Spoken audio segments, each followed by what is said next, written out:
Welcome to another episode of the Benchwarmers. I'm Matt, here with my co-host Ryan. Hey guys, welcome to the 18th episode. Don't forget to follow us on Twitter at Benchwarmers06 and also subscribe to our podcast on Google Play Music, Apple Podcasts, SoundCloud, Stitcher, and YouTube. On today's episode, we'll be discussing the NFL headlines, the NBA Draft Lottery, and the NBA Conference Finals. The Benchwarmers.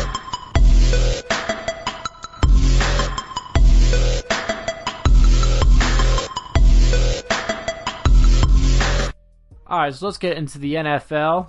I'll start it off congratulating Witten on a fantastic career with my Dallas Cowboys, but he has retired. Sad to see him go, but he was a great tight end, one of the best there is, and was in this game. Now he's doing, I'm pretty sure it's Monday Night Football now, so it just seems like Dallas is the precursor to doing some television. You got Troy Aikman, you got Romo. I know I'm missing somebody else in there. Emmitt Smith, I think, does some commentary here and there too. So Deion Sanders. Deion Sanders. I knew it was somebody. Thank you. I'm waiting, just sitting there all silent over there. So it just seems like it's your Cowboys, not mine. Well, I know, but you know who these people are faster than I do right now. So Witten had a great career in the NFL.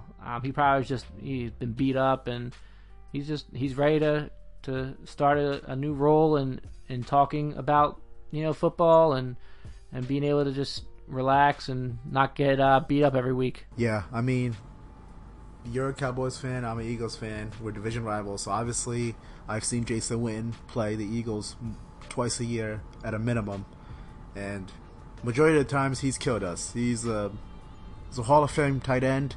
I've nothing but respect for the guy. He's a clear-cut Hall of Famer, one of the best tight ends I've ever seen, and his greatest asset, I would say, is consistency. He's really never really gotten hurt. He's always plays, and he plays hard. And I mean, I know he's played with Romo and Dak, and specifically Dak.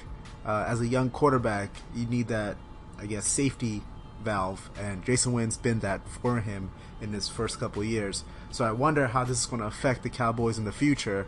I'm not sure if the Cowboys drafted a tight end in the draft. Ryan, I don't know if you know, but so I'll be intrigued to know how they're going to replace Witten, and I'm pretty sure he's going to leave a huge blank spot for them, because going from a legendary tight end to basically an unknown is going to be tough to get used to.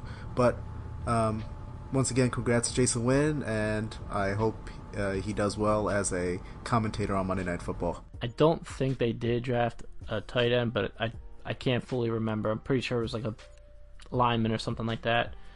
But since we're talking about the Cowboys, the other thing they did was get rid of Dez Bryant. Now, I thought he's been a problem child for them for a while, so I just waiting to see this coming. He's also been on a downward spiral with the team. So this was just waiting to happen, and it finally did, and no team has yet to pick him up. So that has a lot of weight behind it. The Cowboys drop him and no one wants to pick him up. I mean, he wasn't terrible. I'm not saying anything about him being a horrible wide receiver, but he had his issues, and he was a prima donna here and there, and it was, if he didn't get the ball, he was whining about it. So he caused a lot of tension on the sidelines, I think, and in the locker room. So it was just a matter of time. Like I said, he has been declining, but the Cowboys, in my opinion, haven't done anything in the offseason or with the draft picks to really help the case here.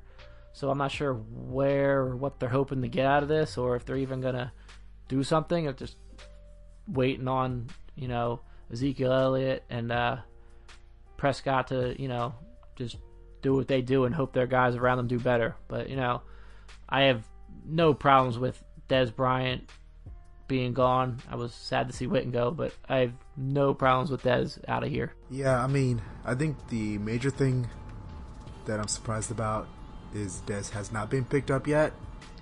Because, I mean, I know he's been his stats have definitely gotten worse over the years, but he's definitely still a skilled player, and I'm surprised no one has picked him up. There's a lot of rumors that Green Bay might pick him up, which that would be interesting if he gets to play with Aaron Rodgers. Aaron Rodgers doesn't really need great players, so I'm sure a guy that's skilled like Dez might do well with him. And there's been a lot of videos and things like that that I've seen with Dez working out with Odell Beckham. So maybe the Giants. So staying in the division will be interesting because that way he gets to play the Cowboys twice a year. Maybe he kind of shows the Cowboys what they lost. But like you mentioned, losing Witten and Dez is in the same year is shocking because once again they're two guys that helped Dak do well. So clearly they must have a lot of confidence in Dak just as a quarterback and Zeke as the running back. Basically, they're just confident those two guys carrying the offense. Which, I mean, I'm not saying is a bad thing, but I would think they would want the veterans or some veteran. Maybe they'll bring in some other free agent. I don't know, that could help the cause because, like you mentioned, I don't know how they're going to play the offense without great receivers or somebody that Dak could depend on when needed, like a long third down conversion. Who's he going to depend on? I don't think the current roster has anyone on the receiving end that I would have confidence in.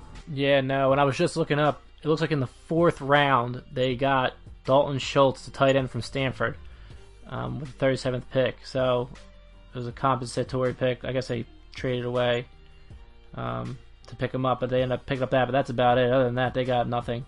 It's been all over the place. So, we'll see how, the Cowboys turn out this year. I mean, I'm hoping for the best, but what I've seen so far, I don't really think there's going to be much of an uptick in this team. So, for the final thought on the NFL, let's talk about David Tepper and him looking to buy the Carolina Panthers for, what was it, $2.2 billion, Matt? I mean, million? No, it's billion. It was billion? I was making sure I wasn't crazy when I was saying that. Yeah, billion. So, the fact that the $2.2 billion just blows my mind that's what the team is selling for. Just throw that. I'm still amazed that that's how much this team is selling for. But I don't know. I'm still in shock about the $2.2 billion here. I'm more shocked he has his cash, straight cash, $2.2 billion. Who the hell has that money? $2.2 billion? Like, he's like, all right, here you go. Like, what? Wait. He's handing him straight cash, not like a bank loan or anything? Nah. Straight in a suitcase. Here, $2.2 billion. Like, I don't know, man. Like, I never seen that I wish before. I had that kind of money. Could he help me out? I got some student loans to pay off.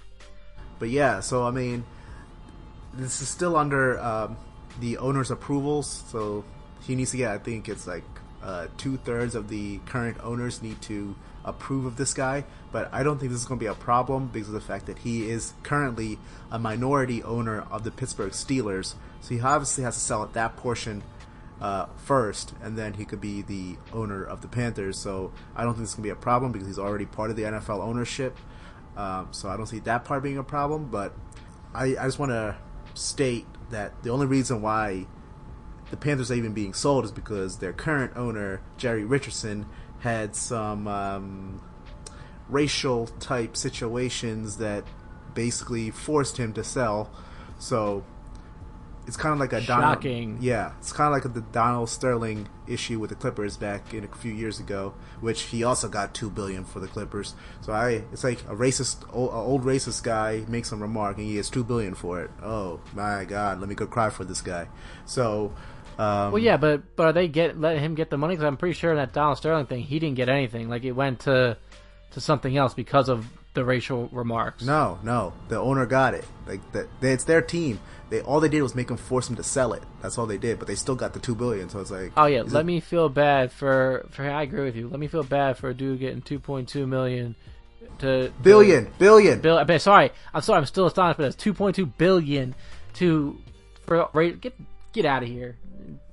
Trash. So, another thing I just want to mention out here.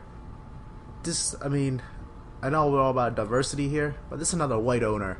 why can't we get some colored people to own some professional teams? Yeah, I know what happened first to when- Diddy? I know Diddy was looking to buy stakes in the team. Exactly. So when Jerry Richardson first initially said he wanted to sell the team, P. Diddy, Steph Curry, a bunch of other guys wanted to join up and buy the team, but I'm not sure what occurred at the end. But clearly, I guess because this guy has $2.2 billion straight cash, I mean, who's gonna? Listen, we know what happened. That all the owners are a bunch of old white people, and they don't want to see minorities in there. That's what it is. I mean, let's call it what it is. Yeah, I mean, I think when I read an article earlier in the week that said there's only like a handful of colored owners in all of the 4 major American sports leagues, which is ridiculous. Yes. Insane. Because, like, a handful, really? Like, there's 30 teams per league. I'm averaging, so that's 30 times 4. That's 120 teams and a handful. Like, I see something wrong there. I do see something wrong there. And let's just, one of the guys is the greatest basketball player of all time. So, I mean, it's not even like it's like a regular like business owner type guy. It's the greatest basketball player of all time. So that's what it takes. That's what it takes. So I'm a little disappointed that they didn't try to diversify or even try. I feel like this was quick. It's like, oh, this guy's $2.2 billion. He already has NFL ownership experience. Boom, let's just give it to this guy. So I'm a little disappointed in that. I'm not shocked.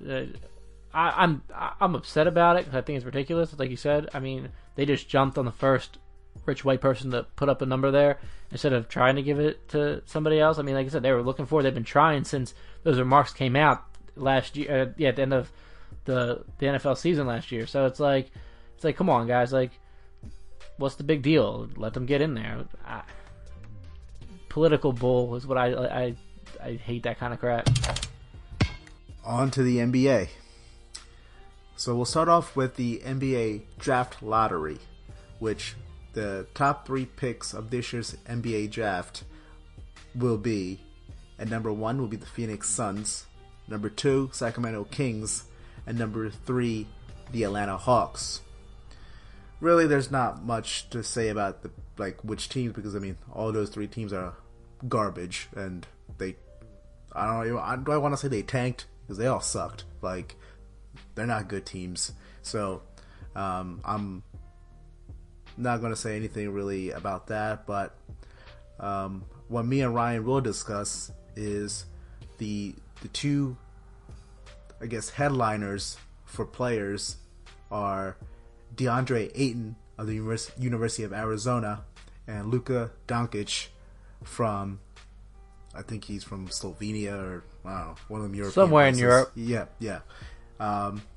So, Ryan, what are your thoughts about these 2 guys? Who do you think is worthy of number 1, or do you think basically, who do you think, if you're Phoenix, who would you pick at number 1? If I'm Phoenix, I'm going with Ayton.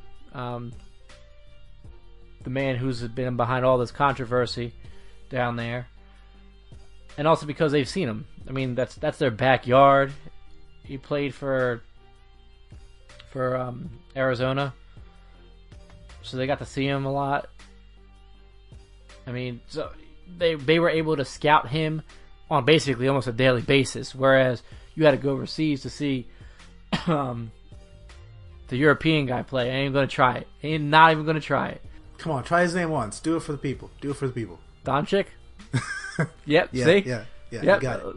I did? Alright, cool. So it could be him, but honestly, Phoenix, if I'm looking at it from Phoenix side, they don't really have a down low presence. I'm not sure how much this guy's going to bring to the game. I'm hoping he brings a lot. He's definitely one of the more hyped big man coming out of college in recent years. But yeah, I mean, he's if I'm Phoenix, that's who I'd probably go with, because they have guards up there.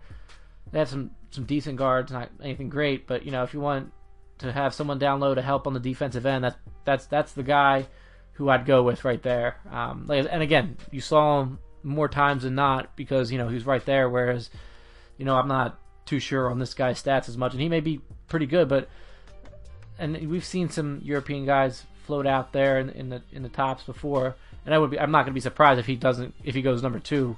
But I definitely see Phoenix going with Ayton.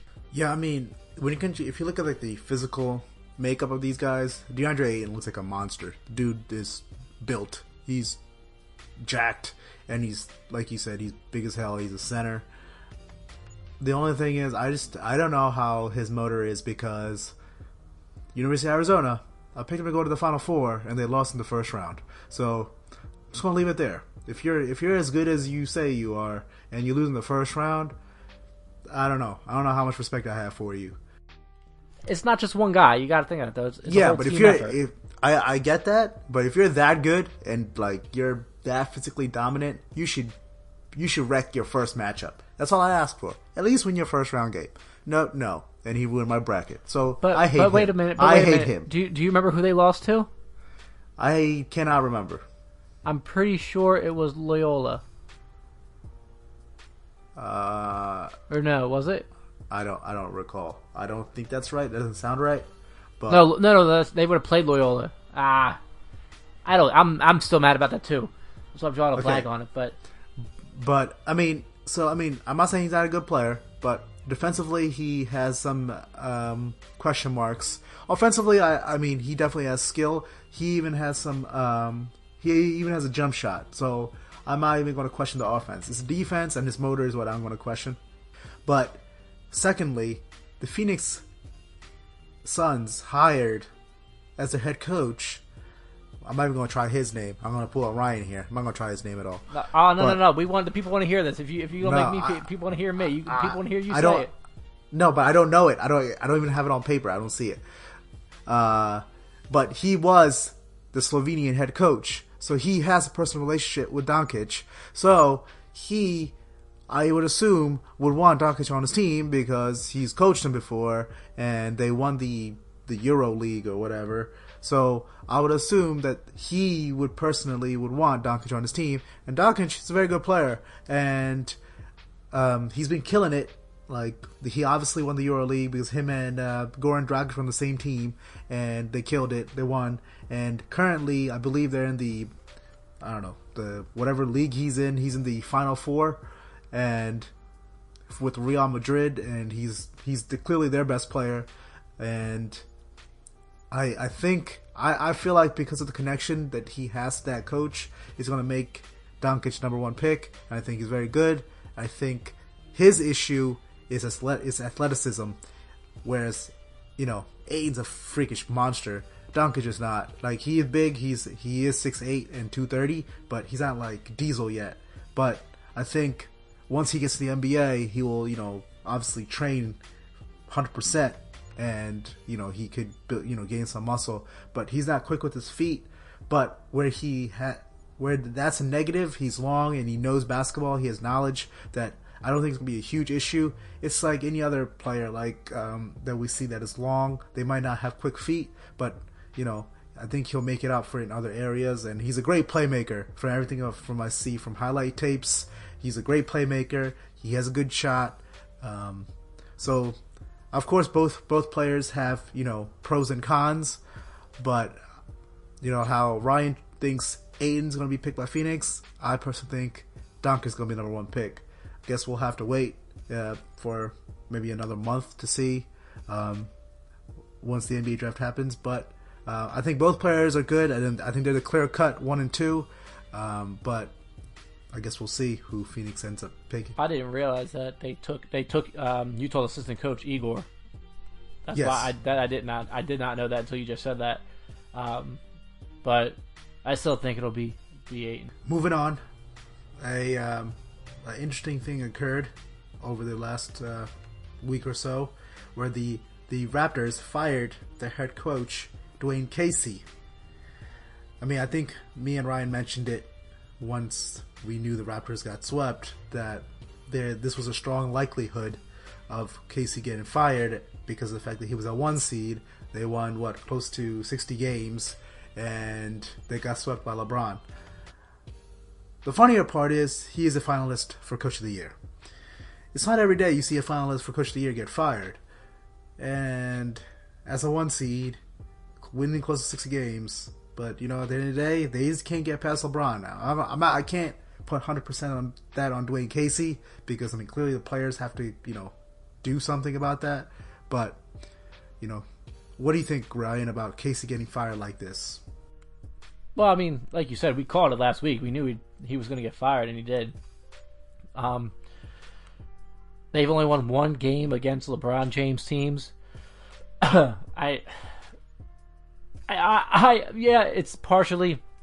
Excuse me.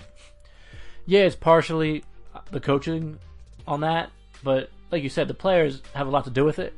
I don't disagree with that at all. I think, you know, the players take some responsibility, but in the end, you look at it. This is a team in the Raptors who pretty much took care of Washington in the first round, and LeBron and the Cavs won 7 games against the Pacers. To come in and sweep you, first off, I'm not just firing the head coach, I'm firing the entire coaching staff, all right? Just get rid of them all at this point. If you can't even win one game, I don't care, you know, about it. I mean, it's harsh, but at the same time, listen, you've won one game against LeBron James in, I think, 3 or 4 times you played him, or however many times it's been. So, get out of here, start fresh. Maybe it's the coaching, but it's definitely the players too. I think, you know, you got to look at who you have around and who didn't do and who did produce at the playoffs. And, you know, Lowry Lowry did not give up. If I say that 5 times, I can't say it once. Did not give up the entire playoff series against them.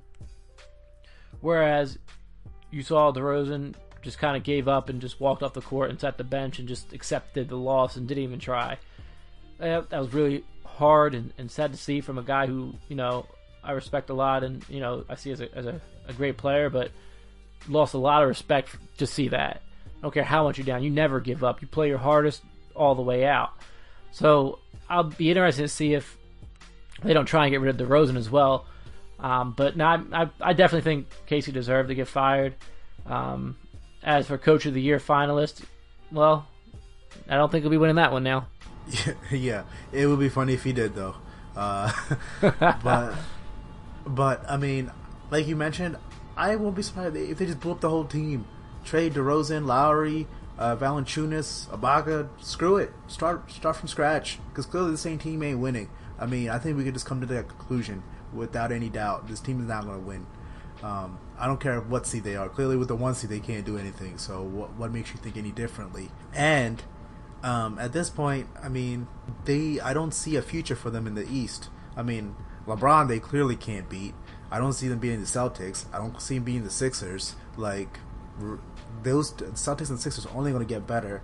Clearly, LeBron is their kryptonite. So there's 3 teams right there that I just cannot see Toronto beating in the future. So I think it's time they blow it up. That's I'm not saying blow up the entire team. That's you're gonna put yourself in the Phoenix Suns.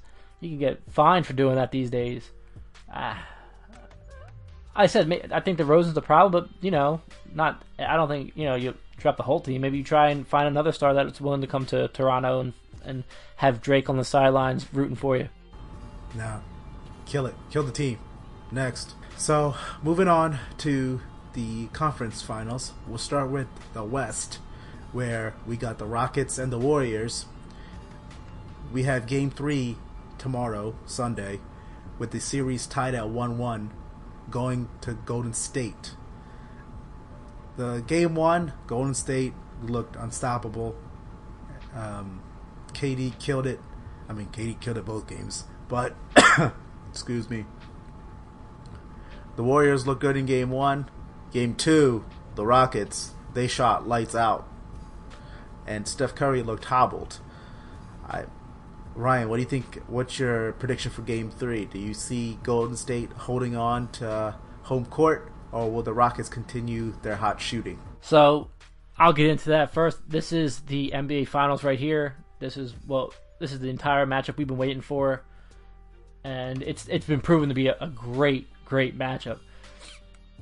That first game, like you said, the Warriors came out on top. That first half was neck and neck, and they didn't break away until the third. Really, towards the end of the third, that Warriors broke away and Durant just took over, and that the Rockets they were mad and didn't look back and just destroyed the Warriors all the way around. They couldn't miss. It was a beautiful game to watch. As for Game 3 tomorrow night, I'm going Warriors. They're mad. They're disappointed in how they played. Their defense was terrible against Houston in that game too. So I think they're gonna come out and they're gonna prove you're in our city and we're gonna stop you. I don't see them winning the fourth game though. I think it's gonna be a back and forth. I really do. Like I said, I think it's gonna go 7 games. I think that's what we're gonna see. I think we're gonna see a back and forth, opposite wins again in Golden State. But I think tomorrow night the Golden State has something to prove and they're gonna come out shooting. Yeah, I mean, like you said, I see this going 7. I mean, this series is too good. I mean, like you said, this is clearly the NBA Finals. Whoever wins this is definitely going to win. Both teams they're loaded. I'm scared of both teams, and but I mean, like I mentioned earlier, my only question mark is Steph. If Steph is hobbled, it's going to be a problem because 1, he's not shooting well. 2, he's getting ripped apart on defense. Like, they're literally switching, so either Harden or CP3 go at Steph, and he's getting butt raped, like, every time. Like, it's just like, he's getting cracked. Like, it's not even like you could call it a fair matchup, because he's getting cracked every play. So, I don't know if it's the injury or he just can't keep up with these guys, but as long as he's hurt, I think Houston's going to go after him, which, I mean, anyone would do. If you know you have a weakness, you got to expose it. So, I think either Steph, I mean, I saw some videos of Steph, he got a shot back, but I mean, I'll see how it is in game time. But I think more importantly, I think his defense is going to dictate how the team goes because, I mean, obviously we know he's not a great defender, but he needs to keep it somewhat stable. So either he gets help defense from his teammates or, because as long as if Harden and CP3 get wide open shots, they're majority of the time they're going to hit it. They're too good of players to get wide open shots, and if you want to let them get free range into the lane, it's just not a good idea. So I want to see how that plays out. But regardless, I mean, I think the series is too good, and both teams are way too well balanced to go any. It has to go Game 6 or Game 7. I just can't see it. It's not going to be either team's not going to win 4 in a row. I just can't see that happening. So I agree with Ryan here. I think it's going to be a very good series.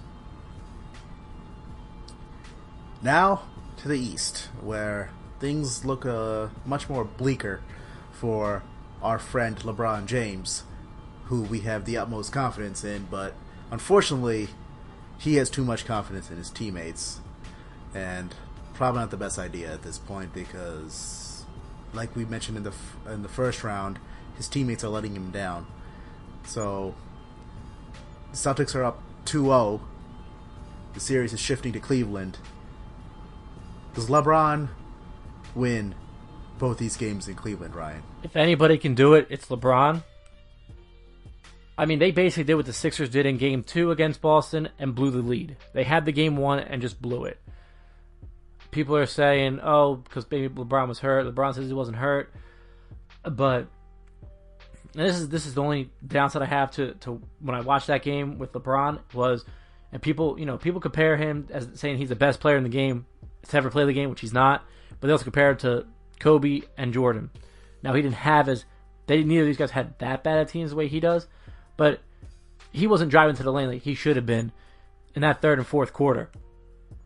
And that's the difference between him and Kobe and Jordan. They would drive to the lane no matter what, go in, get the foul calls, just take it hard. And I thought he gave up that game, more or less. His whole team didn't really do all that well, although, Kevin Love showed up in the third. But, you got to drive to the lane. You got to keep going at these guys. It's what you did in the first quarter. Yeah, you had 21 of 24 points, which is ridiculous. You shouldn't have to do that much. And I get he's tired. I'm not saying that. But, you got to keep just driving to the lane, using your body, taking it down, and force yourself to win. So I think that team blew that game just like the Sixers did. And they need to come out, obviously, win this game. And I think if anyone can do it, LeBron James is going to push himself to do it. And he'll see and feel for what mistakes he may have made in the first 2 games and adjust to that. And his home crowd's going to help him rise above. And I think they'll come out with both wins, actually, in in Cleveland. Like I said, when we doubted Cleveland against Toronto, we thought we had more faith in Toronto. And overall, Boston's looking phenomenal. If any team can shoot with the Warriors or Houston, it's Boston right now. Boston looks lights out. I mean, Baines, I think, I know for a fact, has more three-pointers in the playoffs than he's had his whole career. I mean, this guy doesn't shoot threes, and this guy's making a three like it's no problem. I mean, it's ridiculous what he's doing, and then what the whole team's doing. And if anyone can actually compete with those two, it's going to be them. But I think at least LeBron's going to make sure that he's not going to go and lose 4 straight, and he's not going to go with the gentleman's sweep, which is a 4-1. He'll at least get the 2 wins in Cleveland, I think. After game 2, I don't know what more LeBron could do. The guy had a 40-point triple-double. I know Ryan said that he should drive it in more, which, he could. But hey, maybe his teammates should stop sucking so much. JR couldn't hit a freaking shot. The other guys, I don't know what they're doing on the court. They're like absolute bums. You might as well put me and Ryan on the court. At least you'll hit a shot. Like, this is awful. Besides Kevin Love, what does he have? Like, I think I was reading an article that this is by far the worst team LeBron's ever had as a supporting cast. This is awful. Like, the guy had a 40-point triple-double and you lost by 12. Like, what more this guy can do? Like, fine, he could drive it in more, sure, yeah. Maybe he could drop 50 points, but I mean, I think we mentioned this before the series started. Like, LeBron could do whatever he wants, but it's like, hey, the other guys need to do something, or the team is not going to succeed. And the Celtics, they play too great of defense. Like, they shut down everybody. Like, if you don't execute your plays, they'll kill you. Like, they're too well coached.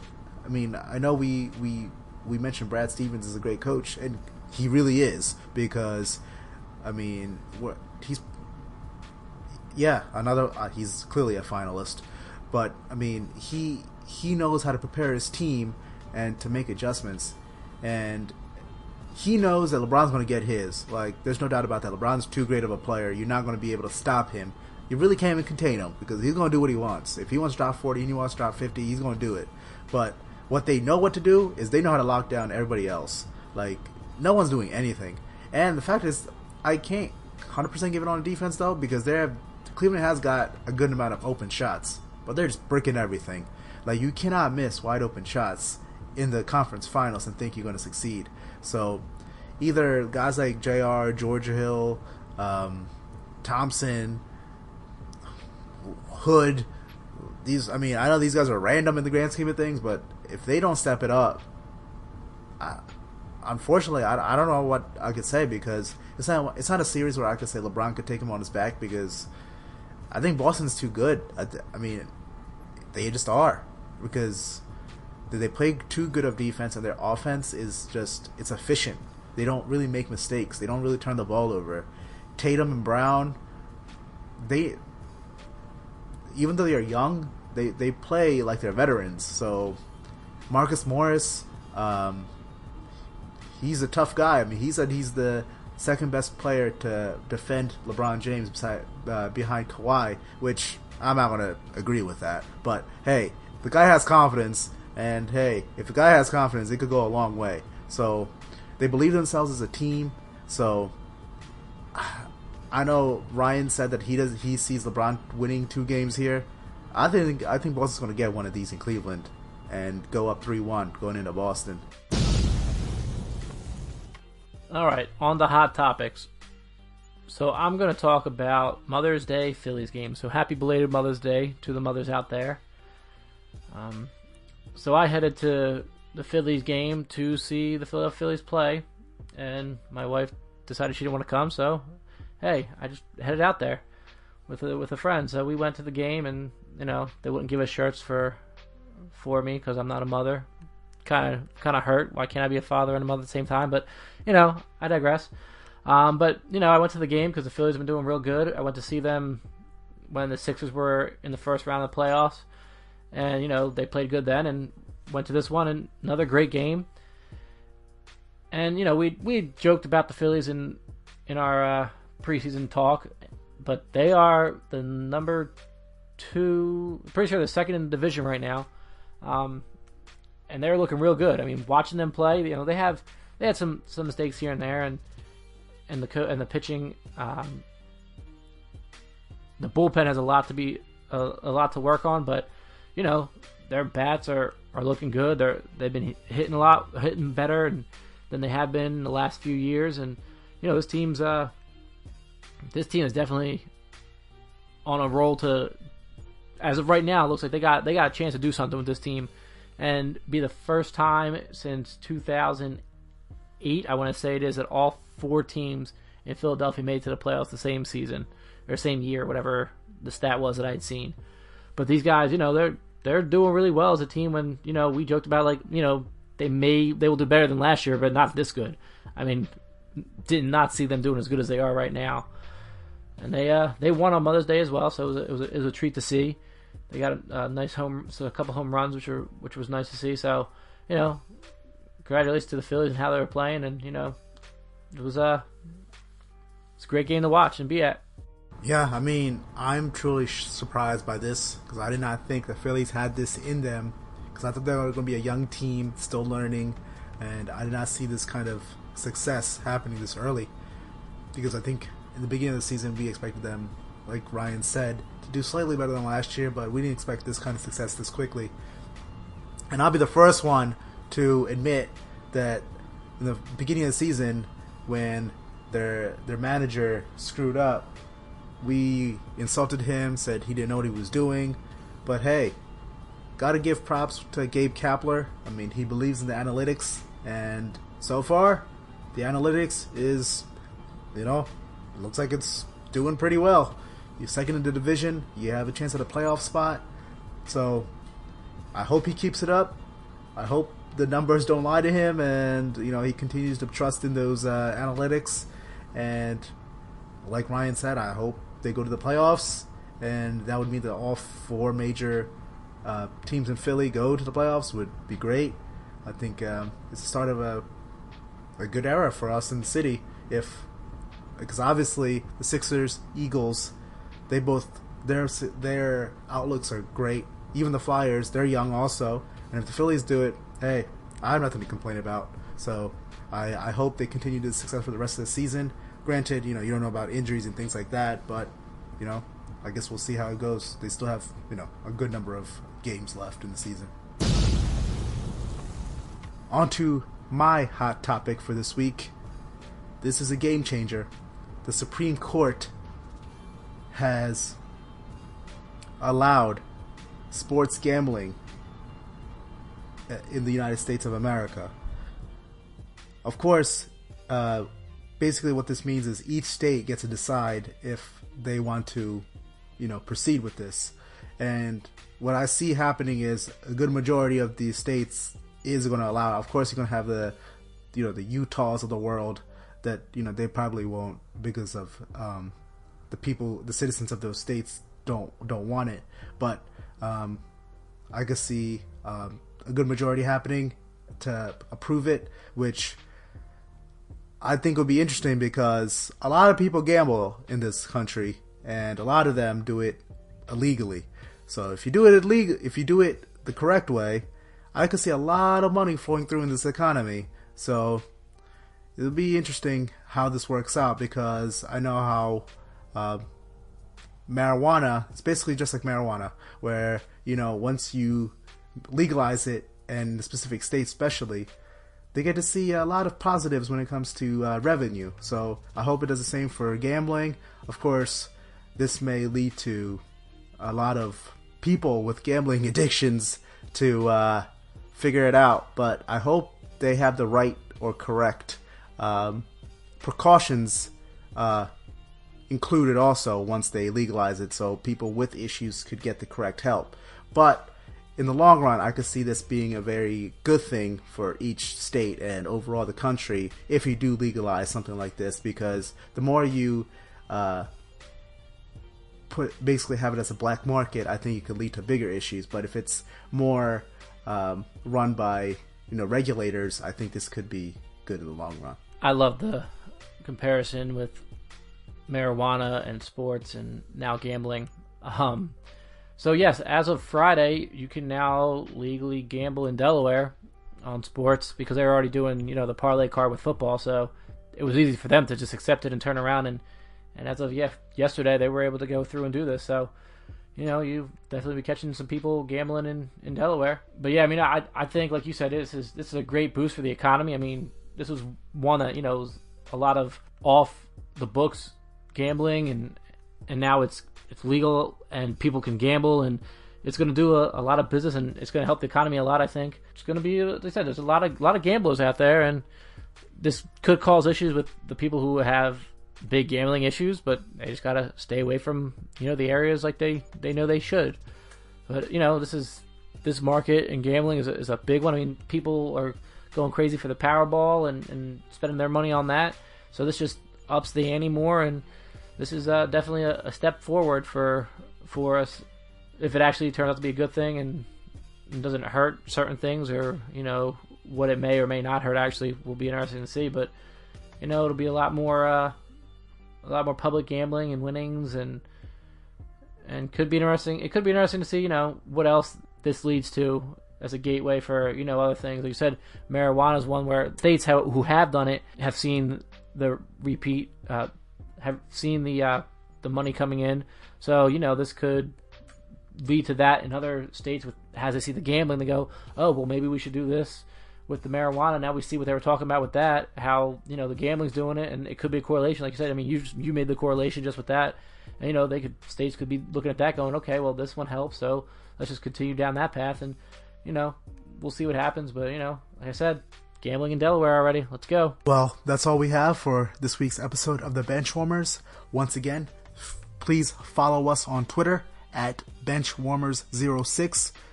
You can also subscribe to us on Google Play Music, Apple Podcasts, SoundCloud, Stitcher, and YouTube. Thanks again. See you guys next week. The Benchwarmers.